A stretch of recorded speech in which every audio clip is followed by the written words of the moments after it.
Hey everybody, welcome back to the Brand Design Masters podcast. I'm your host, Philip VanDusen, and today I am super excited because I am here with Amy McGlinn. And Amy is a copywriter and strategic marketing consultant that specializes in helping brands create impact and influence with words. Amy has deep experience in content writing and conversion copywriting, and she knows exactly how brands can express their values in a way that's irresistible to their audience. Through her writing expertise, the brands that Amy worked with become more inspiring, persuasive, and get more attention from their audience. She lives in Vermont with her husband, 3 daughters, and her dog, Winnie. And with that, I welcome Amy. I'm so glad to be here, Philip. Thanks for having me. So I have to tell everybody quickly why I know your dog's name, and that is because Amy and I used to be neighbors, but now she has moved up to the wilds of Vermont. And we'll probably get into that in a little more detail as we go on. But Amy, why don't you just give everybody a quick description of your business and maybe a tidbit of your personal life so people can get to know you better? Yeah, absolutely. So, I think you said it all in that introduction, but I think the one thing that I would just add to that is that, words are powerful. Like when we are using marketing to help influence people, to make decisions, to grow brands, to do things like that, words are the magic that I use, and words create the change that people need to hear about, need to imagine, need to envision for themselves. That's really what I think underlines the importance of my work, is that the words create change. Like Seth Godin always talks about that, right? Marketing is about creating change. I think that's so true. I do it through words. So how does one go about learning copywriting? Did you go to school for it? Like, how'd you learn copywriting? Yeah. Okay. Really great question. And probably some people would say I learned the wrong way. I will never forget. I have spent my entire life a very happy career in marketing. I started out in public relations. That was my very first job out of school. And then I went to Madison Avenue and I worked at Young and Rubicam. I worked at Gray. I did all the things, but I was never a copywriter there. I did the media side, I did the account side of those things. I kind of got it all backwards. As a matter of fact, I remember when I was a senior media planner at Young and Rubicam, I was working on the Army account, and I would sit with a colleague of mine who was also a media planner, and we both wanted to be creatives so badly. And this is what we would do. Everybody would leave the office, and I was, 20 something years old. I had my own office. Everybody had their own office. And we would sit there and pretend as 20 something year olds that we were the creatives on the newest campaign that we were launching. And what would we do? It's kind of ridiculous now, but when I look back at it, and it's slightly embarrassing, but not embarrassing enough for me to keep it 100% to myself, because I think it's so important that as creators, as creatives, we understand that you always create twice, right? You create first in your imagination, and then you create in the real world. And that's what I was doing at the age of 20, whatever I was, I was pretending to be a copywriter. And then I moved on to, I wanted to have tighter experience in an in-house situation. So I moved into technology at that point. Oh, what'd you do in technology? Yeah. I worked, let me see, it was the .com era. So I worked at a streaming media company when people were like selling airtime on streaming airtime, that was a thing to sell. It was kind of really interesting. So I did that for a while. That was a great job. And that company, guess what happened? It went under. But, and then I went on to then I went on to work for other technology companies, just as, director of marketing, head of marketing, that sort of thing. I worked for a company that produced enterprise architecture software. And if you don't know what that is, you can live a totally full and happy life without knowing what that is. It is really complicated. It is used by a lot of governments and big companies that create things like huge aircrafts, ships, things like that, where a lot of different parts need to come together. So I did that. And then, like many women my age, I had kids. And my husband thought it would, he and I both talked, and we thought, like, you know what, just stay at home for a little bit. And so I stayed at home for probably longer than I should have. And I think that that is one regret that I have too, is that I didn't continue my career. Not that I regret being at home with my kids, but that I didn't continue my career in some way. But then guess what? Life kicks you in the rear end. And my husband got laid off, and I had done some work. I had done some work. I actually had done some branding work during that time, but nothing with a fire under my rear end. You know what I mean? Like, it was all... Oh, fire meaning like, similar. I got to get it done. I got to do this. Yeah, right. Exactly. It wasn't like that. It looked a lot like a hobby. You know what I mean? So then my husband got laid off, and something needed to happen. And I knew that it was me that needed to make that happen. It was my at bat. Like, I needed to do this. I felt it in my gut. And I looked back on my career, and I thought, like, every time I have a client, like an independent client, or I worked in-house, or I did anything, everybody always asked me to write. That was just the one thing. People would say things like, your voice is so clear in your writing, or like, you say it better than I do, or, those sorts of things. And I thought, like, if I'm going to reinvent myself right now, this is what I'm going to do. I'm just going to take a huge chance. And I remember being at a party, like a cocktail party, during that time when I was formulating this new idea of who the new Amy was going to be, right? Like the post baby, like, what's going to happen to Amy now, Amy? And I was at a party with a colleague that both you and I know. And this person is a very, very well-regarded creative. I think he's an excellent copywriter and art director at the same time. And I told him what I was going to do. I had a smile on my face. I was so proud of myself for figuring out, like, what is at the center of me in my career. And he said, copywriter, you can't do that. You have to be an apprentice. You got to find somebody to write under. It's going to be years until you make it. That's dumb. You can't do that. And I thought, no, I'm gonna do it. All right. I love that. Yeah. You shouldn't talk to those old school guys. Yeah, they're like too wrapped up in the process. They're not entrepreneurial enough. So you didn't do it that way. What did you do? So you decided to go balls to the wall. I'm going to do it. I'm going to jump in. How did Amy jump into copywriting? Okay. In one word, Upwork. That's how I started to jump in. All right. I just started that way. I thought, like, what's my niche, right? Like, I'm a marketer at heart. I know what I'm doing. Where's my niche? What am I going to write about? I love personal development. I love anything about personal development. That is what I should be writing about. So that, I would say, was correct step number one. And there are probably only like 3 correct steps in this story. So that's correct step number one is, picking what I love to do, because I was going to do it all day long, every day. So I picked what I love to do. So I went on Upwork, and I found somebody who was desperate enough to hire somebody that had never, written an article before.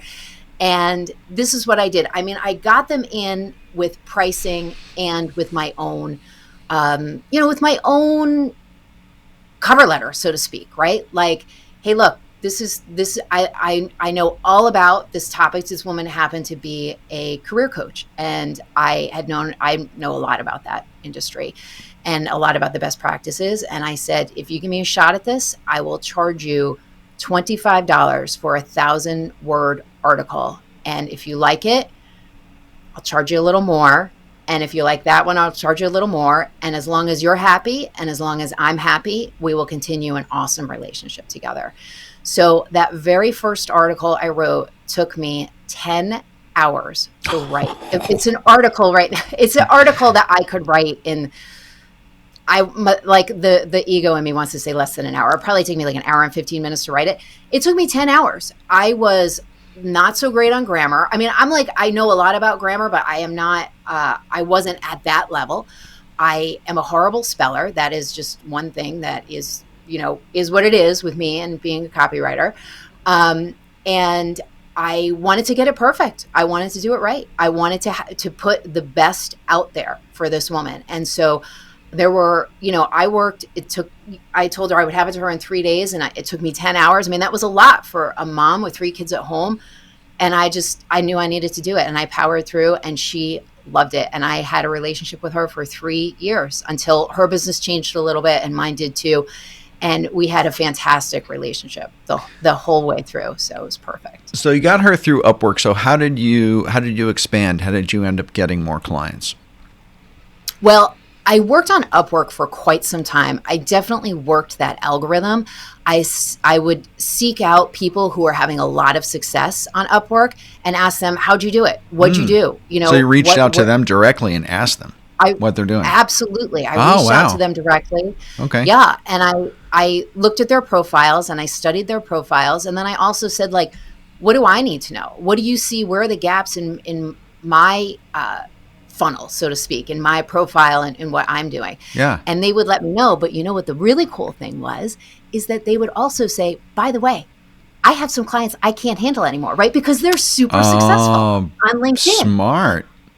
That is one of the cheats that I use all the time, is like, talk to the really successful people early, like talk to them right away and talk to them in a really frank and authentic way so that you can become, friends with them and peers with them. And I got a lot of clients that way. People saying like, oh, I've got this, I don't know, I guess you can say brand names on this show because it is a brand name show. Like, I've got this J&J client and I just can't handle them. I mean, do you want them or what? And you're like, pharma? Yeah. Because also, and that's so funny too, because you couldn't get into pharma if you didn't have pharma experience, right? Like, we all know that. Right. Like, and as soon as you do, you're like a pharma person and then everyone wants you. Right. Right. Exactly. And so if you just, talk to these people, they see that you're normal and you've got a good portfolio. They're just like, go for it. You don't have pharma experience, but it's the only thing you don't have. Go for it. So that's what I would do for a while.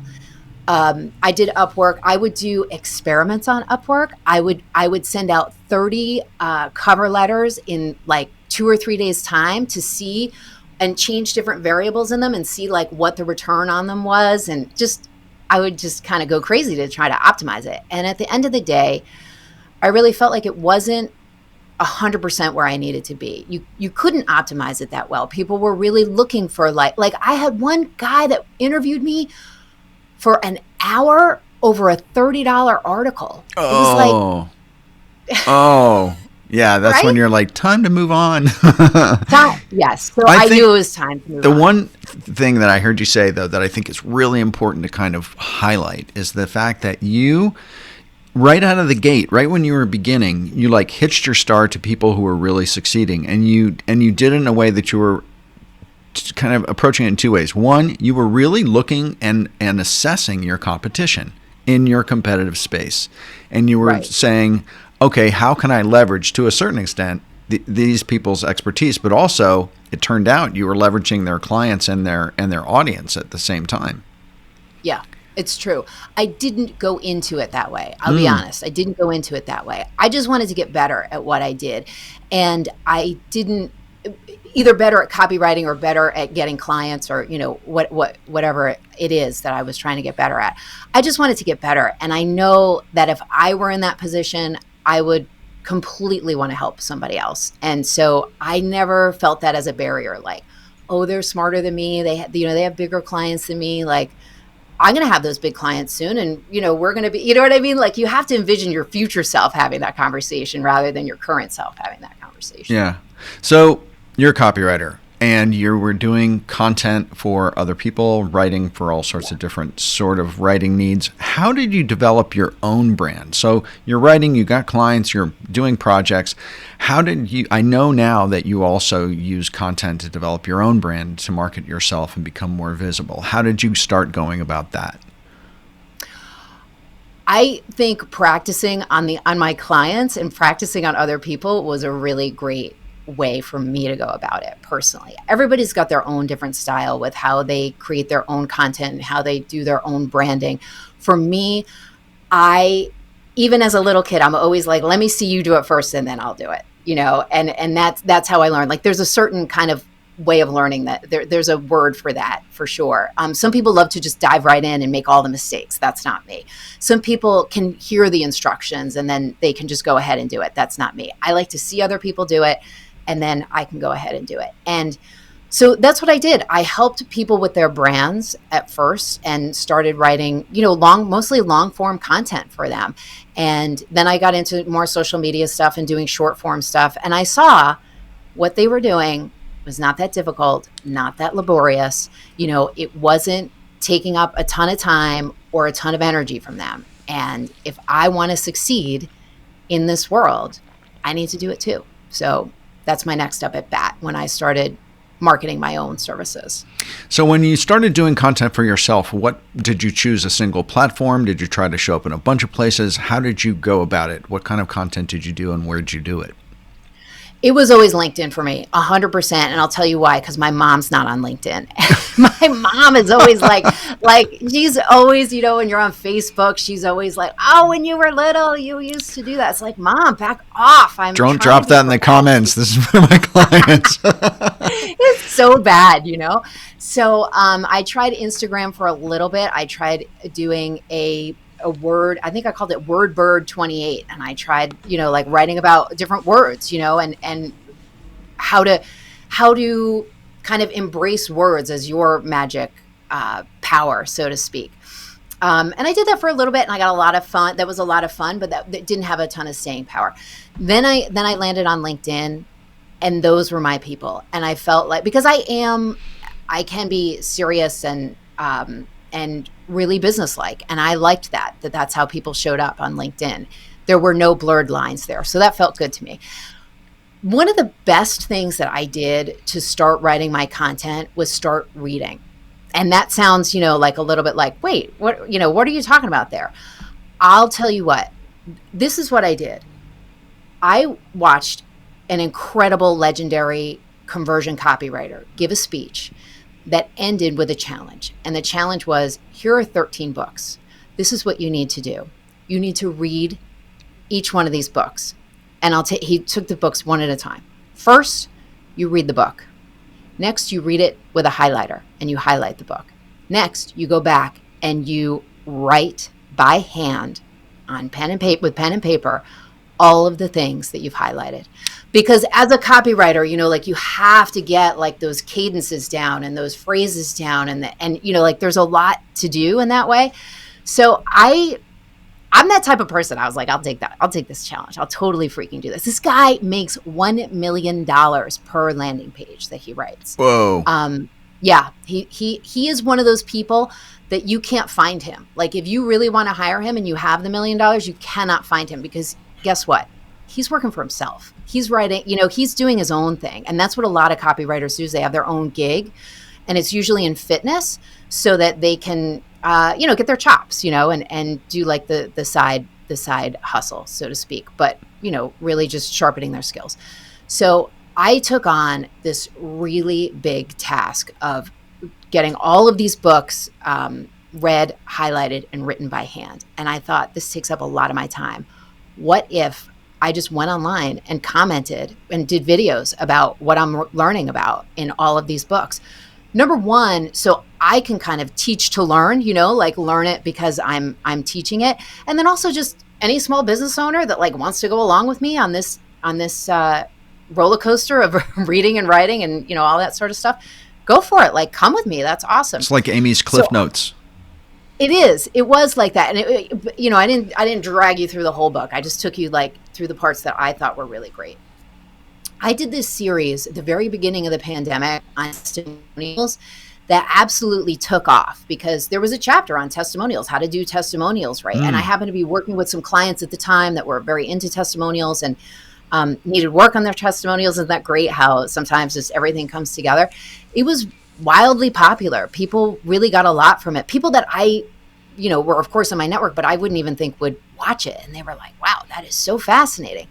So that's where I feel like I really hit my stride. And that's my favorite way to create content is just comment on what you're reading.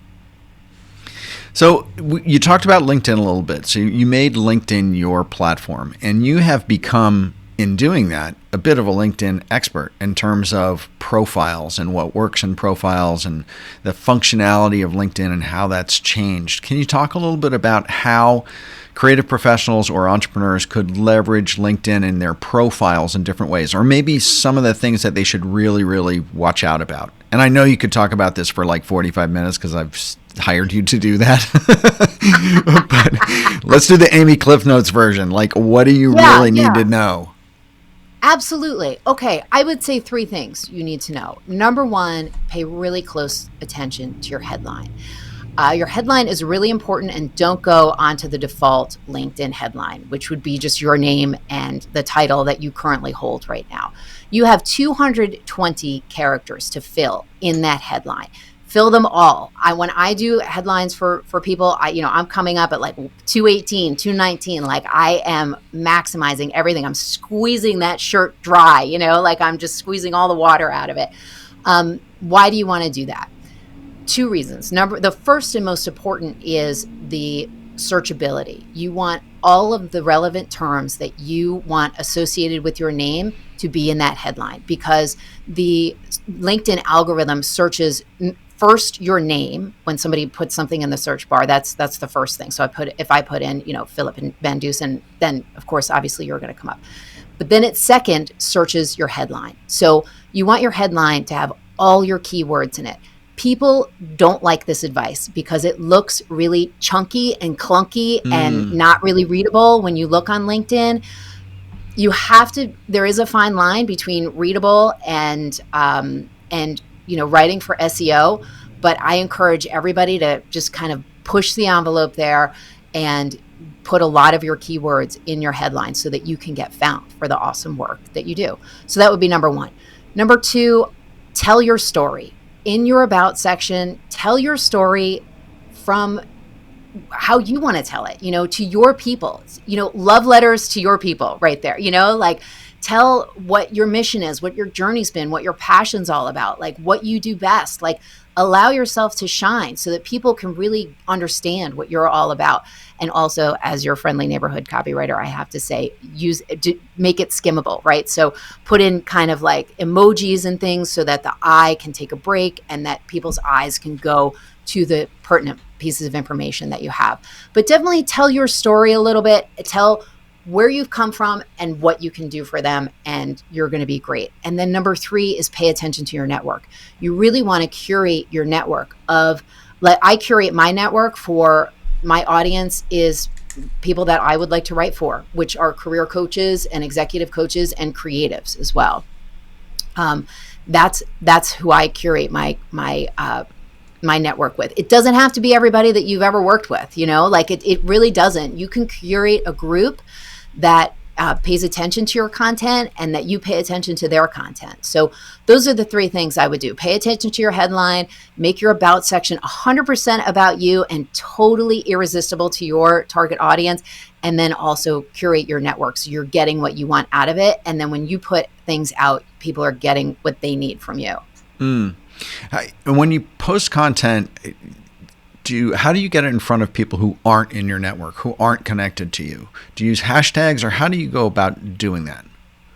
Yeah, you can use hashtags. I don't know that that's the most effective way, but I definitely wouldn't take that off the list for sure. What you get, the biggest way to do that is to have people comment or like or share your comment. So comment, like, or share. That's what you're looking for. Because when they comment or like or share, say somebody that we know let me set that up a different way. Say you have somebody that is a second or third contact away from you. So they're not a first primary contact. They're going to see that information if your first primary contact, say like me, comments on it and they are in my network, right? So that's where LinkedIn is so cool, because the algorithm feeds content. Now, it's not a closed network. It's more of an open network, and it feeds all of the content that you're liking, commenting on, and sharing to everybody in your network. But then that's how you gain the visibility, because it's not closed like Facebook. It's not closed like Instagram. I only want to see these people and these people only want to see me. It's it's the vocabulary is more in terms of networks. So the information is shared beyond networks, which is really cool. And that's how you grow. And right now, the emphasis is more on followers, getting more followers rather than connections on LinkedIn, because they're going more that social media route. So that's something you want to watch out for. Sorry about that. Some crazy truck just went by, so that showed up. So when back in the day, in the Mad Men days, creative designers and copywriters were always partnered with each other. In fact, sometimes designers and copywriters would be partners and move from agency to agency together because they were kind of a unit, and not everyone did everything. So would you encourage creatives today to try to develop their own copywriting skills and DIY it and grow, or would you encourage them to find a copywriter they click with, and form some sort of a partnership or a bond, and in order to work projects together? Like, what would you recommend to people in terms of how to attack copywriting in their own businesses? Yeah. I think both those ways, and I'll add a third. I think it is, if you're a brand designer, a graphic designer, or some sort of visual artist, having good copywriting understanding, I didn't say skills, I just said understanding, like what is good copywriting, is essential. And you have that 100%, Philip. You know what good copywriting is, and I'm not just saying that because we work together, but you know. And I'm saying that because I hire you to do copywriting sometimes. Do I have to lay it on any thicker? No, you know what good copywriting is, and I think what you don't notice, and a lot of creative directors that I work with don't notice, is that they are good copywriters. You know, it's just like they don't maybe want to do that part, or don't feel 100% confident in it. So, okay, let's take those scenarios, and then a third that I'm going to tack on. Number one, yes, develop the appreciation of copywriting. Know what works. I was just working with a client the other day where I had one of top performing headlines. There were like top 100 headlines in copywriting ever that are known to convert. And I did a variation on one of the top 100s, which I think is a great idea to do. Like that sometimes can really work. And I presented it to this client, and I explained to him, like, this is a variation on one of these top 100s. And he said, oh, I noticed it right away. He knew what those top 100 were. I think that's a great place to start. Just Google top 100 copywriting headlines of all time. Know what they are. Have it near you at a desk, and like you can riff off of it, and just at least have an understanding. He's a great client, because he understands what good copywriting. You know, like he gets at least the gold standard, which is great. And that's what I think creatives need to do. At least visual artists. I think that you need to have an appreciation of it for sure. Should you partner with a copywriter? Of course, 100%, because this is why. Collaboration is amazing, right? Like, collaboration allows you to create greater than anything you could ever create on your own. And I am almost like addicted to collaboration. I think it is just so amazing for everyone, for you, for the other person, for the client. It just really expands the entire universe of your work. So definitely collaborate, because you'll learn from that person. You'll learn a different style. You'll learn how their mind works. I consider myself a collaborator with every single client I work with. They are not necessarily, I mean, I call them my client because that's the jargon that we use and whatever. They're my writing partner. They're my partner, and they maybe don't have the best grammar, or don't have the best kind of structure, or maybe they have the best of all of these things, but they don't have the confidence to get it out on paper, you know, like, or digitally or whatever. You know, we are partners here in creating something amazing together. So that's how I would look at it. And we always get, you know, even more than we give when we work in collaboration like that. So sure, hire a copywriter, even if it's just for one project. You know, you don't have to like go from agency to agency together. Just one project, test it out, see how you like it. I would also recommend hiring a copywriting coach. Like, if you are a visual artist in some way and you need to have some kind of copywriting done, you can write it yourself and then have a copy coach. I mean, that's something that exists, right? Have a copy coach, pay like $200-300, have them look at, some are way more, but have them look it over, have them give you feedback. And then that's a way that you can do it too, where you're getting your own practice doing it. You're getting your own appreciation and understanding of copywriting. And then you get a great high quality product for a client. And then you can see, like, either you might say, like, this is a lot of work, I'm going to hire somebody next time I do this because I don't want to do this again. Or you might say, like, I love this. This is awesome, which is what I hope you say. Because it is a lot of fun to do copywriting and content writing, and you might want to stick with it. So those are the three things I think that you could do. You could do your own stuff, collaborate with somebody else, or do a mix of the two and do your own stuff, and then have somebody just copy coach it to I love perfection. that. So that I'm a big proponent of masterminds. I run my own masterminds. You've participated in them. You run your own masterminds and have also facilitated other people's masterminds. So I know that you've drunk the Kool-Aid like me in terms of masterminds. Give me your perspective on what you think the power of those are and how you've utilized them in your own growth. Yeah, I think we just touched on it, which is the nugget of a mastermind is that collaboration, isn't it? It's that collaboration. It's that you don't have all the answers. You don't have all the answers. You can't see everything you need to see. And if you are going for a big goal, if you have some kind of big dream, and I hope you do, right? Like, I hope everybody out there does, because it's so much fun to tackle those goals and figure out, what's in your way and leap over the obstacles, or maybe just like shoulder through them, like struggle through them. If you have those big type of goals, you need somebody else to say, hey, there's another way. There's another way to push that boulder up the mountain, or there's a different mountain that you could look at, and the boulder's going to go a lot more easily up there. To have that type of collaboration on your own personal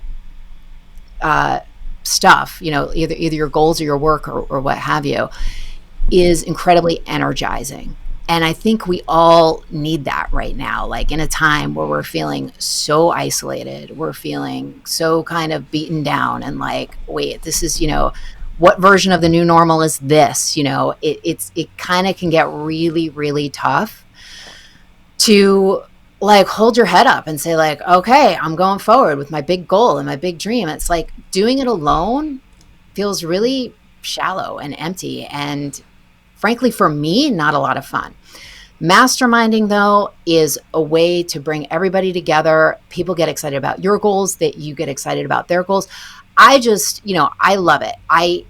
I'm talking mostly, when I'm talking to you now, like from personal experience, how I've experienced masterminds, the ones that I've been in, and the ones that I run are just as exciting to see people connect, to see people give each other a leg up, to see people that otherwise wouldn't have known each other come into each other's worlds and make it that much better, just by advice, observation, encouragement, support, resources. All of those things are just fantastic to get from somebody else in a mastermind. And I think it's especially in these times, we need to look for others and find our community. And we're doing a lot of it online, and nothing wrong with that.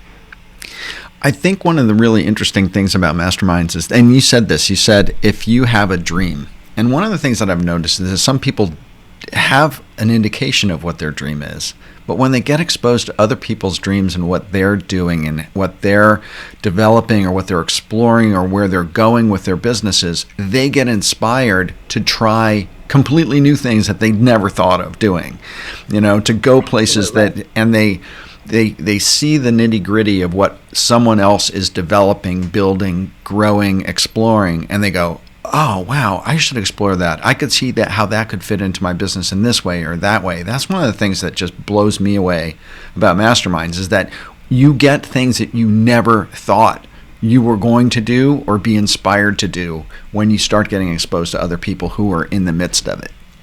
Yes, I totally agree with you, Philip. And, I know you're a fan of Eckhart Tolle and The Power of Now, and I am too.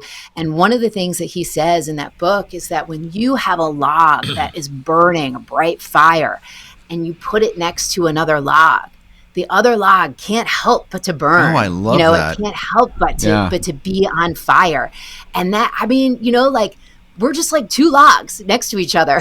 You know what I mean? It's like you get that fire and you get that feeling of wow, I am going, and think about it. Like if you think about it, fire just basically transforms the wood, right? And we think about fire as the burn off of energy, right? Because that's what humans use it for. But it literally transforms the wood, and that's what you're looking to do. At least that's what I'm looking to do. I'm looking to, transform myself all the time. Like, what can I do differently? What can I do better? How can I show up for this client so it's even more helpful?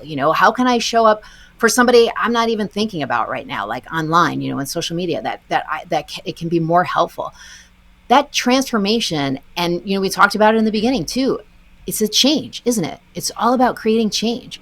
And I think it's great to use a mastermind to help you change yourself. And you can just show up having no goals, no clue, just like, I don't even know why I'm in this mastermind, but I'm here. And just like you said, with that dynamic of sparking ideas from other people, you're like, oh, I can do that too. I can be like that. That person's doing it. It doesn't seem hard. That seems amazing. I'm kind of jealous. That means I want to do it. Like all of that stuff can really brighten your career from then on in. I'm going to take your analogy even farther, which is that if you're in a mastermind with 10 people, you join a mastermind and 9 of those logs are on fire and you're not, and you get thrown on a fire with 9 burning logs, you get on fire really fast. And that was like a perfect analogy, and it's so true. Yeah. There's a name for a book in there too, like 2 logs or something. There's like 2 logs, how to come on fire or something. Right. Yeah. My next book is in that title. You cannot help it. I don't know if you remember, but when I was in your mastermind that you led, which Brand Design Masters Guild, shameless plug for anyone listening.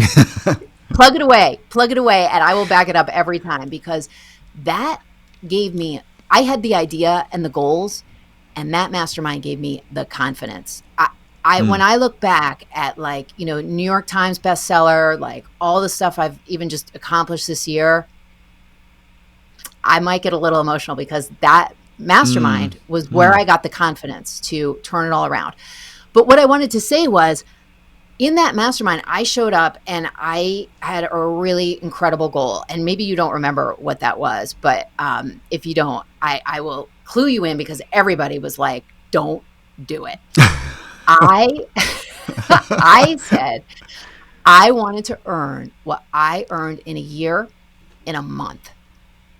And that's a common thing in the personal development industry. It is a common, like, push yourself kind of thing. It's like running an ultra marathon version of doing a business, right? It's like, I want to earn in a month what I earned in a year last year. And people were like, that's got to be the dumbest thing I ever heard. Like, why would you want to do that? Whatever.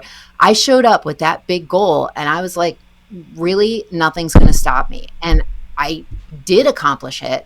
And the process of accomplishing it started then, and the logs started burning right then and there. And I needed everybody else to kind of give me input and give me thoughts. And some people flat out rejected it, and at first, and then some people were like, just like your face right now, like, yeah, that might actually be a thing. You might be able to do that. Let's give it a try. So being curious, I think, is also a big part of masterminds. But yeah.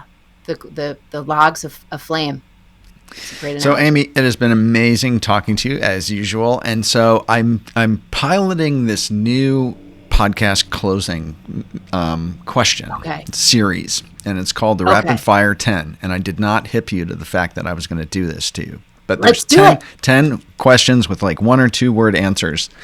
And some are easy, some are hard. And then the final question, which I'm going to close out the episode with. Okay, you ready? I'm ready. Number 1. Fire away. What's your spirit animal?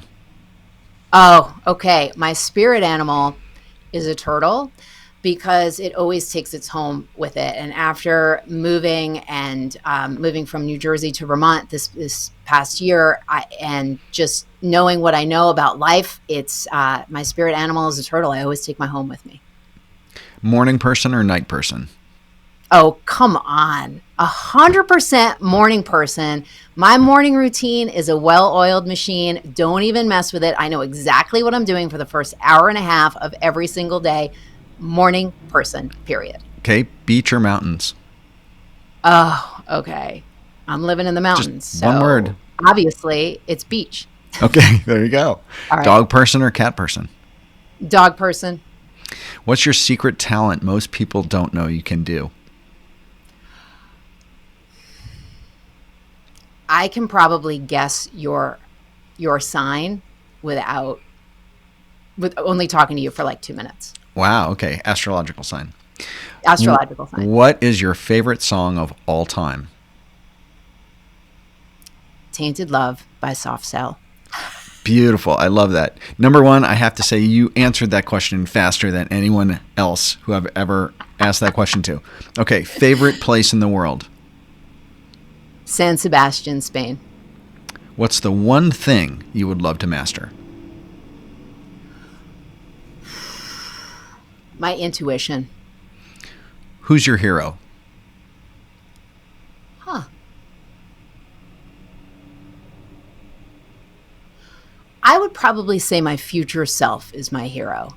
Like, if that's okay to say. That's okay. I don't know. That's what I'm coming up with right now. Okay, finally, what's the one thing you would tell your 20-year-old self?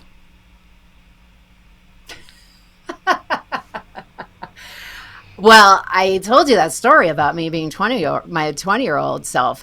So maybe I would say, hey, just be a copywriter right away. But you know what? All those experiences have come back to pay off dividends. So I would say, Amy, you're amazing. I love you so much. Keep going for it. Awesome. Okay, final question I always ask my guests is, do you have a personal mantra or a manifesto that you try to live your life by? Okay, look, I'm a words person. Do you think I just have one personal mantra? I have you should see my home. I have Top 10 personal mantras. Okay, if it's okay, I want to share these 4, which are kind of all in one. It's from the 4 Agreements by Don Miguel Ruiz. Have you read that book? No. If you haven't, there are four mantras that I really and I know them very well, and also I'm going to read them because I always forget this one. First, be impeccable with your word. I have been working on that for about 4 years, and I'm still not 100% with it, but it's a good thing to try. Second, always do your best. I love this one. Whenever I'm done with any client work or just any personal stuff at home, I look at it and I say, did I do my best on this? If I didn't, I go back and I do it again. And if I said enough's enough, I know I can leave the court with everything, all the sweat on the court, and just kind of leave it and it's done. Number 3, don't make assumptions. Never make assumptions. It doesn't help you. And number 4, don't take anything personally. Beautiful. Love it. Those are my mantras. Amy McGlinn, copywriter, marketing consultant. Thank you so much for coming on the Brand Design Masters podcast and talking to us today. I would love to have you back in the future. And love to be here 100%. So if people want to get in touch with you, how do people reach out to Amy McGlinn? What's the best place to get you? LinkedIn. I would say LinkedIn, message me. I love it. Let's just chat and let me know what you need. I'm happy to help. Awesome. Thanks a lot, Amy. We'll have you back. Thank you, Philip. Bye-bye.